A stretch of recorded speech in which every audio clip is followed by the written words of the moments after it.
lemonade. Tastes like lemonade, feature on a hurricane. 안들려니 목소리는 noise. Taste. Pengertian daur lisogenik. Siklus lisogenik adalah siklus replikasi genom virus tanpa menghancurkan sel inang, namun virus berintegrasi ke dalam kromosom inang. Proses integrasi tersebut dinamakan profaga.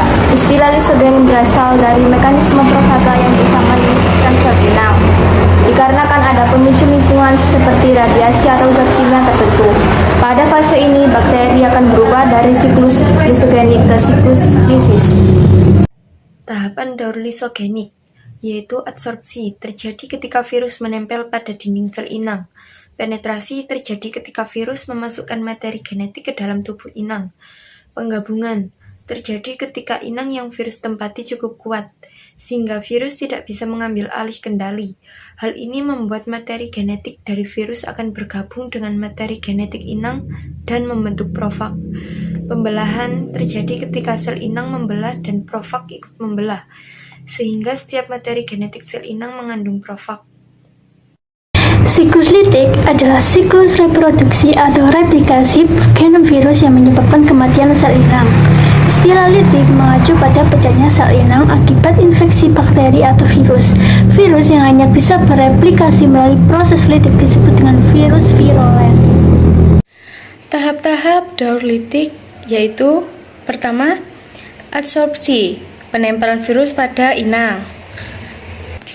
Kedua, injeksi atau penetrasi, penyuntikan materi genetik virus ke dalam sitoplasma sel inang dengan cara melubangi pada membran sel inang dengan enzim lisom.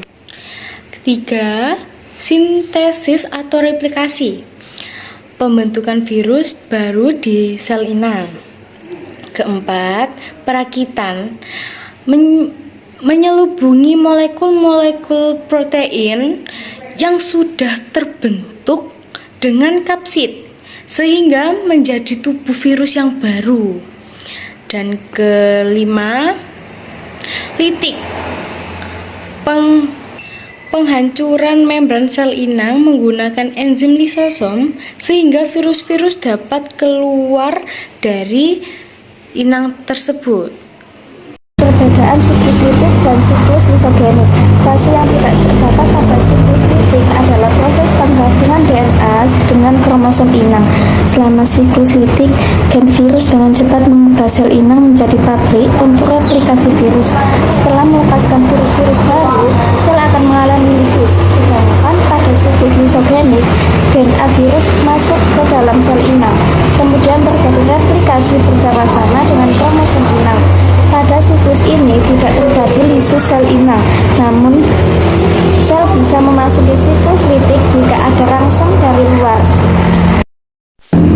Siklus litik dan siklus lisogenik sama-sama diawali dengan tahapan adsorpsi atau penempelan virus pada permukaan sel inang dan dilanjutkan dengan tahapan penetrasi atau injeksi materi genetik atau DNA virus ke dalam sitoplasma sel inang. Tahapan selanjutnya pada siklus litik adalah pembentukan komponen-komponen penyusun partikel virus, sedangkan pada siklus lisogenik terjadi pembentukan profag.